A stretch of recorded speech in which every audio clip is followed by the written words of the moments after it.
अस्सलाम वालेकुम दोस्तों। उम्मीद है आप सब खैरियत से होंगे।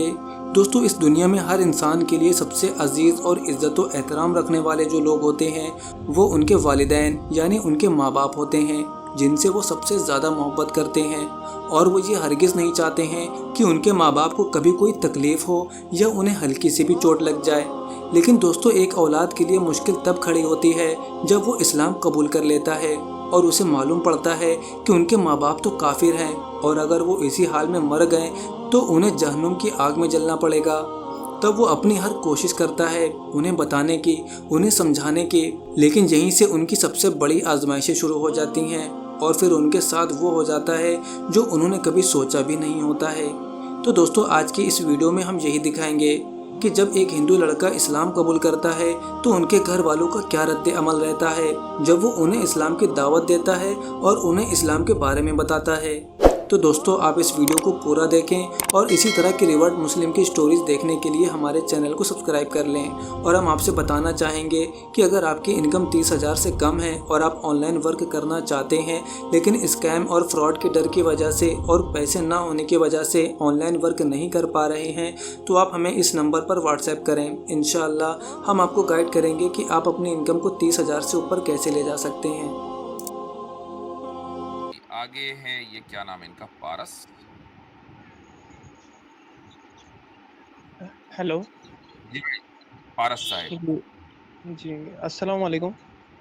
वालेकुम सलाम। जी मैं पहले हिंदू था, उसके बाद में अच्छा। मैंने इस्लाम कबूल किया है, ये 4-5 साल हुए हैं। उसके माशाल्लाह। बाद मेरी शादी भी हुई है हम्म, एक मुस्लिम लड़की के साथ। तो पहले मेरे घर घर के साथ मेरे ताल्लुकात अच्छे नहीं थे। अभी वो लोग मतलब मुझसे प्यार इतना करते हैं कि मेरे साथ ताल्लुकात उनका थोड़ा-थोड़ा नॉर्मल हो रहा है। हम्म, तो अब ये जो मैं आपसे पूछना चाहता हूँ 2-3 सवाल हैं।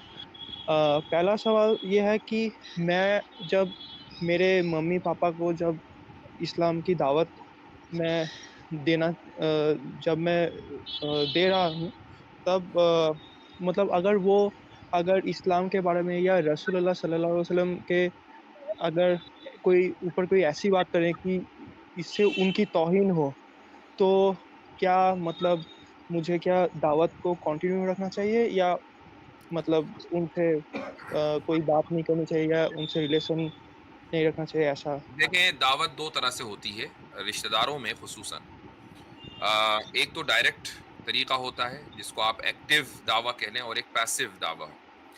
पैसिव दावा ज्यादा बाज मर्तबा खुसूसन जो रिश्तेदार होते हैं करीबी उनमें इफेक्टिव होती है। और पैसिव दावा का मतलब ये है कि आप मसलन अपनी वालदा के पास या अपने वालिद के पास अपनी या अपने भाई के पास जाएं, सीधे कहें कि भाई अल्लाह को मान लो, रसूल को मान लो। अब वो पहले ही मसलन गुस्से में बैठे हुए हैं तो उनका ये रिएक्शन हो सकता है कि वो अल्लाह और अल्लाह के रसूल की शान में गुस्ताखी कर दें कि जिससे फिर आप हर्ट हो। और बाज मर्तबा या तो आप ताल्लुक खत्म कर लेंगे या फिर ये कि आप गुस्से का इजहार करेंगे और बात वहीं खत्म हो जाएगी। लेकिन अगर लेकिन अगर पैसिव दावा हो, पैसिव दावा का मतलब क्या है कि मसलन आप अपने वालिदैन के साथ, अपने भाइयों के साथ उससे ज़्यादा बेहतर अंदाज से रहें, जितना आप पहले रहते थे। और यही दरअसल इस्लाम का हुक्म भी है कि अल्लाह रब्बुल इज़्ज़त ने जो बात अपने हक़ के बाद जिनका हक़ ज़िक्र किया है, वो है वालिदैन। और ये भी कहा है कि उनके साथ हुस्ने सलूक करो अगरचे वो मुशरिक हों। इल्ला ये कि वो तुम्हें शिर्क के ऊपर मजबूर कर रहे हो तो बात अलग है, अब तुम्हें इताअत नहीं करनी है। लेकिन एज़ लॉन्ग एज़ वो तुम्हारे पेरेंट्स हैं, तो तुम्हारे लिए ज़रूरी है कि तुम उनके साथ हुस्न सलूक करो। तो यही ऐसा नहीं कि आप सिर्फ़ बन रहे हैं, प्रिटेंड कर रहे हैं, बल्कि आपको हकीकी तौर पर उनके साथ हुस्न सलूक करना चाहिए। इस हुस्न सलूक का नतीजा क्या होगा? आप बार-बार उनसे ये कहें कि ये जो मैं आपके साथ कर रहा हूँ, इसलिए कर रहा हूँ, अगरचे आप मेरे खुदा और मेरे रसूल के ऊपर ईमान नहीं रखते, इसलिए कि मेरा इस्लाम इसकी तालीम देता है। जब आप अपने बारे में, अपने इस्लाम को पेश करेंगे ना, तो सामने वाला खुद ब खुद मुतासिर होगा, कबूल करेगा। और एक वक़्त ऐसा आएगा कि आपके वालिदैन खुद आपसे पूछेंगे कि हमें बताओ इस दीन के बारे में कि जिस दीन ने तुम्हें इस तरह बना दिया कि तुम उससे बेहतर बन गए जैसे तुम पहले थे। ये है पैसिव दावा। जी।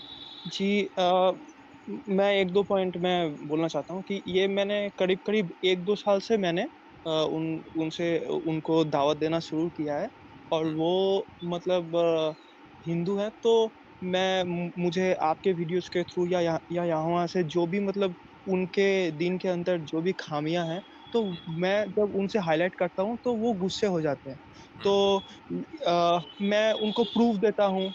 हाँ, उनकी गीता प्रेस से प्रूफ़ देता हूँ, ऐसा-वैसा। तो हुँ, मतलब ये 3 दिन पहले एक वाक़या हुआ कि मतलब मैंने कहा कि देखिए, अगर आप ऐसे ही अगर दुनिया से चले जाएँगे तो मतलब ज आपको जहन्नम में जाना पड़ेगा। तो मैं आपका बेटा हूँ, मैं मेरे मम्मी-पापा के लिए कभी मैं ऐसा नहीं चाहूँगा कि मतलब वो जहन्नम की आग में वो जाएँ। तो ये बात होते-होते उन्होंने कहा कि मोहम्मद ने भी तो 6 साल की आयशा के साथ शादी की थी, तो उनको क्या शर्म नहीं आई? तो उसके बाद में म मम्मी ने ये मतलब कहना चाहा कि ये तो मतलब एक तरह से रेप हुआ, पर उन्होंने वो सेंटेंस कंप्लीट नहीं किया। तो देखिए, ऐज़ ए मुस्लिम मतलब मैं जानता हूँ कि एक हदीस भी है, मतलब रसूलुल्लाह सल्लल्लाहु अलैहि वसल्लम की से ऊँची आवाज़ में अगर कोई बात कर ले, तो उनके सारे अमाल मतलब वेस्ट कर दिए जाते हैं। तो मैं ऐज़ ए मुस्लिम, मैं मेरे रसूलुल्लाह सल्लल्लाहु अलैहि वसल्लम से बहुत मोहब्बत करता हूँ। तो मैं ये सुन के मतलब ये डेरोगेटरी वर्ड सुन के कि उनको शर्म नहीं आई, वो रेप ये ऐसा, हालाँकि उन्होंने वो रेप सब पूरा नहीं कहा, तो मतलब मैं अब इसी मुश्किल में हूँ कि मेरा इसमें सही रिएक्शन क्या होना चाहिए? मतलब मैं क़यामत के दिन में मैं अल्लाह से कोई मतलब ये नहीं चाहता कि अल्लाह मुझे कहे कि तुम तो अपने रसूल से प्यार ही नहीं करते, तुम्हारे मम्मी-पापा ने ऐसा कहा, तो फिर भी तुम उनसे रिलेशन बरकरार रख रहे नहीं हो, ऐसा नहीं है। और रुक यही है जाइए, सवाल मेरा। ऐसा नहीं है। देखें एक गैर मुस्लिम के दिल में अल्लाह और अल्लाह के रसूल की जो अल्लाह और अल्लाह के रसूल को नहीं मानता तो उनसे मोहब्बत कैसे करेगा? तो ये एक नेचुरल सी बात है कि वो मोहब्बत ना होने और जो एक प्रोपेगेंडा और ब्रेन वॉशिंग के नतीजे में जो एक तरह की नफ़रत उनके ज़हनों में बैठ गई है, तो वो नफ़रत कभी-कभी ज़बान के ऊपर आ जाती है। लेकिन इसका मतलब ये नहीं है कि आप दावत के इस मुक़द्दस काम को छोड़ दें। मैंने इसीलिए आपको पहले ही कहा कि जब आप डायरेक्ट या एक्टिव दावा देंगे और आप ये कहेंगे कि देखो यूँ करो, ऐसा ना करो और तुम्हारे मज़हब के अंदर ये कमी है। तो वो जहाँ-जहाँ उन्होंने सोशल मीडिया या मीडिया के ऊपर हज़रत आयशा की शादी और निकाह के ताल्लुक से सुना होगा, नुपुर शर्मा का केस से अगर वो वाकिफ़ होंगे, तो वो फ़ौरन ये कोशिश करेंगे कि अच्छा, ये मुसलमान होकर हमारा बेटा हमारे धर्म के अंदर कमी निकाल रहा, हम इसके धर्म में कमी निकालेंगे। तो ये जो दावा का तरीका है, ये रिश्तेदारों के अंदर वो मैं ये नहीं कह रहा हूँ कि कभी कामयाब नहीं होता, लेकिन उसकी जो कामयाबी के चांसेज़ हैं, वो थोड़ा कम रहेंगे चूँकि एक दोनों तरफ से एक तरह की ज़िद्दम-ज़िद्दा हो गई। असल वही चीज़ है, आखिर कोई तो वजह होगी कि अल्लाह रब्बुल इज़्ज़त ने सूरह लुक़मान में वालिदैन के इस एक्नॉलेजमेंट के बाद अल्लाह के वालिदैन मुशरिकीन भी हों, तो भी अल्लाह ने ये हुक्म दिया कि उनके साथ हुस्न सलूक करो। ये कोई तो वजह होगी, वो वजह यही है कि वालिदैन को अगर आप अपने रास्ते पर लाना चाहते हैं, सही रास्ते पर लाना चाहते हैं, तो आप पहले उस सही रास्ते पर चलकर दिखाएँ, तब वो मुतासिर होंगे।